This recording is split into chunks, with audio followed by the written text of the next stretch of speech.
여러분 안녕하십니까. 김정구 GTV입니다.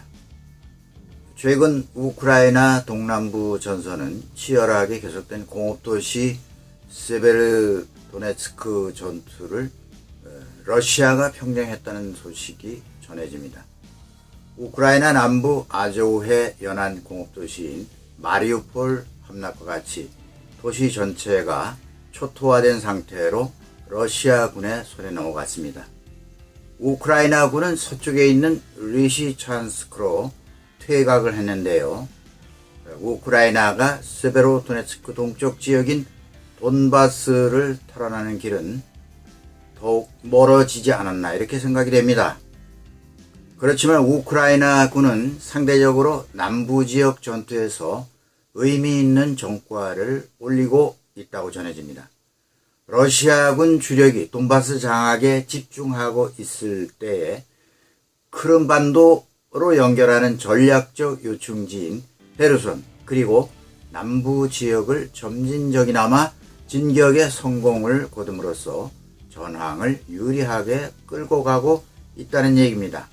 그런 가운데 6월 29일 크림반도에서 남쪽으로 조금 떨어져 있는 지미니섬, 즉 뱀섬이라고 합니다. 여기를 집중 타격하는데 성공해서 이 섬을 탈환했다는 소식이 우크라이나로 하여금 환호를 하게 하고 있습니다. 뱀섬은 우크라이나 본토 남쪽 끝에서 약 48km 떨어진 흑해의 북서부에 위치해 있는 바위섬입니다. 우리나라 독도보다 면적이 작습니다. 면적을 축구장에 비교하면 축구장 20개 정도의 면적에 해당하는 섬이라고 보시면 됩니다. 우크라이나 최대 항구인 오데사가 가까이 있고요. 나토 동맹국가인 루마니아와도 가까워서 해상무역 통제권과 군사적 측면에서 거의 신화적인 위치를 차지하는 곳입니다. 그렇기 때문에 지난 2월 개전 초기부터 흑해 함대의 기함인 모스크바함을 보낼 정도로 양쪽 모두에게 중요한 전략적 가치를 지닌 전장이 되는 섬입니다. 뱀섬은 영어로 스네이크 아일랜드, 우크라이나어로서는 지미니섬, 즉 지미니 뱀이라는 뜻이라고 합니다. 멀리서 바라보면 뱀처럼 보입니다. 루마니아에서는 세르펜드 섬이라고 불렸고 역사적으로 한때 루마니아 영토이기도 했습니다. 루마니아 다뉴브강 하구에서는 44km 떨어져 있고요. 화강암 섬입니다. 처음에는 화이트 아일랜드 이렇게 불렸다고 합니다. 고대 그리스인들의 비문에는 영험한 섬이라는 그런 기술이 발견된다고 하는데요. 19세기 초반에 그리스인들이 세운 사원터가 발견되고 광장도 발견되었다고 합니다. 뱀섬 명칭의 유래는 19세기 후반에 오스만 제국 시절에 그리스인들이 이 섬을 뱀섬이라고 명명했다고 하죠. 1878년에 베를린 평화조약, 이 평화조약은 발칸 반도를 두고 열강간의 독일의 비스마르크 제상이 영토를 조정하려고 하는 데서 맺어진 조약입니다. 이 조약에 따라서 루마니아 영토로 귀속이 됩니다. 뱀섬이요. 1944년에 소련이 다니브강 입구에 있는 뱀섬, 여기가 전략적으로 중요하다 이렇게 판단해서 사실상 소련이 점유를 하게 됩니다. 그러다가 1948년 이때는 이제 2차 세계대전이 끝난 다음이죠. 루마니아로부터 양도를 받게 되었습니다. 이땐 루마니아도 소련의 위성국가로서 소련은 이 섬을 1980년대까지 레이더 기지로 활용을 해 왔습니다. 1961년 소련은 루마니아에게 경제 원조를 약속하면서 그 대신 뱀섬 소유권을 우리에게 넘겨라. 뱀섬 소유권을 인정받는 조약을 성사시켰습니다. 그러나 이후에 배타적 경제 수역 설정에 관한 문제가 나옵니다. 이때 루마니아는 이 교섭에서는 갸우뚱합니다. 동의를 해주지 않죠. 왜냐하면 뱀섬 주위의 대륙붕에서 엄청난 양의 원유와 천연가스가 발견이 됩니다. 그러자 소련과 루마니아 양국의 힘겨루기가 계속되는데요. 뱀섬 인근 해역에 1천억 입방미터 이상의 천연가스 그리고 1천만 톤 이상의 원유가 매장된 것으로 추정이 됩니다. 그러면서 우크라이나가 이 해역을 배타적 경제수역 그러니까 EEG로 설정을 하려고 합니다. 같은 소련 연방인 우크라이나에 대해서 루마니아가 강하게 반발합니다. 그러던 중에 소련이 해체되고 1991년 뱀섬은 우크라이나 영토로 넘어가게 됩니다. 우크라이나는 2002년 뱀섬에 부두를 건설하고 2003년 이후부터는 오데사 국립대학 과학탐사팀을 거기 상주시킵니다. 그리고 우크라이나 정부는 뱀섬이 실질적으로 섬의 법적 지위, 즉 자국의 영토라는 점을 증명하기 위해서 다양한 노력을 하게 됩니다. 군인들을 포함해서 100여 명 이상의 우크라이나인들을 그쪽으로 이주시키고 또 도로, 통신망 시설 뿐만 아니라 우체국과 은행까지 개설했습니다. 이를 통해서 뱀섬 주변의 영유권 확장을 넓혀갔던 거죠. 우크라이나의 이러한 조치에 대해서 루마니아 정부는 반발을 하면서 2004년에 9월 국제사법재판소 그러니까 ICJ에 이 배타적 경제수역 문제를 제소합니다. 루마니아는 뱀섬이 섬이 아닌 단순한 바위일 뿐이며 경계선 획정에 포함되는 그런 영역이 아니다 이렇게 주장합니다. 그렇지만 우크라이나 정부는 경제활동이 이루어지고 있다. 사람이 사는 실질적인 섬, 우리의 영토에 해당하는 그런 섬이다. 즉 우리 영토이기 때문에 경계선을 긋는 것은 우크라이나 권리에 속한다. 이렇게 주장을 했습니다. 우크라이나와 루마니아의 배타적 경제수역 분쟁은 계속되는데요.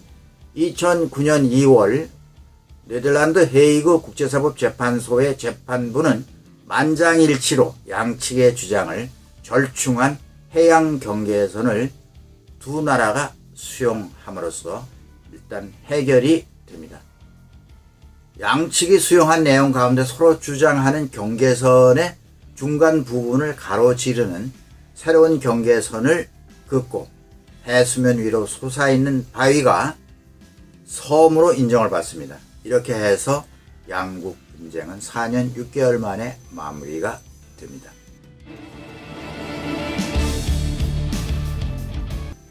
시청자 여러분, 이 뱀섬 영유권 문제를 보면서 우리가 일본이 주장하는 독도 영유권 억측 이것과 관련해서 꼭 교훈을 삼아야 할 부분이 있습니다. 방송이 약간 곁길로 나갑니다만 우리가 주목해야 할 점이 있습니다. 독도를 일본 소유라고 억지 쓰는 일본 정부가 어떻게든지 독도를 분쟁 지역화해서 국제사법재판소로 끌고 가서 제소하려고 하고 있습니다. 우리는 절대 일본의 이런 주장에 휘말려서는 안 됩니다. 국제사법재판소에 가면 안 된다는 거죠. 왜냐하면 독도는 분쟁 지역이 아닙니다. 우리나라 영토이기 때문이죠. 그 증거가 차고 넘칩니다. 시간이 없습니다만 지금 우리가 실효 지배하는 우리의 영토인데 국제사법재판소에 갈 이유가 없는 거죠. 가면 큰일 나는 겁니다. 절대 안 된다는 점은 국민이 명심해야 할 것으로 봅니다. 다시 뱀섬을 두고 벌어진 이지 분쟁은 우크라이나와 루마니아 두 나라가 동의해서 국제사법재판소에 간 것이지 루마니아가 일방적으로 제소할 수는 없습니다. 이런 점을 꼭 알아두면 국민으로서 좋겠다 이렇게 생각이 됩니다. 다시 뱀섬 이야기입니다. 전쟁연구소 그러니까 ISW는 전투에 패배한 러시아가 6월 30일 뱀섬에서 퇴각하면서 러시아 국방부는 이렇게 발표했습니다. 크렘린 궁은 유엔이 우크라이나로부터 농산물 수출을 위한 인도주의적 통로를 구성하려는 노력을 하고 있기 때문에 이를 방해하지 않기 위해서 우리는 철수한다. 이런 발표를 했습니다. 패배를 인정하지 않겠다는 거죠. 전투에 패해서 철수하는 게 아니라 자진 철수한다는 것입니다. 그러면서 할당된 임무를 완료했기 때문에 떠난다. 이렇게 말했습니다. 러시아는 여기에 그치지 않고 러시아군이 우크라이나 무인 항공기와 미사일 공격을 격퇴함으로써 우크라이나는 참담한 손실을 입었다. 이렇게 주장하면서 단지 우리가 인도주의적으로 양보한 것이다. 이런 보도를 했습니다. 이에 대해서 우크라이나 주장은 정반대죠. 우크라이나 정부는 러시아가 패배를 인정하지 않고 말도 안 되는 주장을 하고 있다. 이렇게 반박을 했습니다. 전략 분석가들 역시 이 뱀섬이 몇 달 동안 싸워온 그 뱀섬의 전략적 중요성에 비춰볼 때 러시아가 주장하는 이런 인도주의니 무슨 친선이니 하는 이런 말은 전혀 이치에 닿지 않는 주장이다. 이렇게 말했습니다. 그러면서 러시아 정부가 패배를 인정하지 않는 이유가 있다고 했습니다. 즉 국내 러시아 국민들에게 특수작전은 계획대로 착착 잘 진행되고 있고 러시아인은 좋은 사람, 그리고 러시아는 우크라이나 곡물 수출을 통제하지 않고 있다. 지금 국제 곡물 가격이 폭등하고 인플레이션으로 세계 경제가 고통받고 있는 것이 우리 책임이 아니다. 라는 선전용에 불과하다는 분석입니다. 패배까지도 유리하게 포장하고 있는 러시아를 우리가 보고 있습니다. 우크라이나가 이 뱀섬을 다시 탈환했다는 데는 상당한 의미가 있죠. 우크라이나 입장에서요.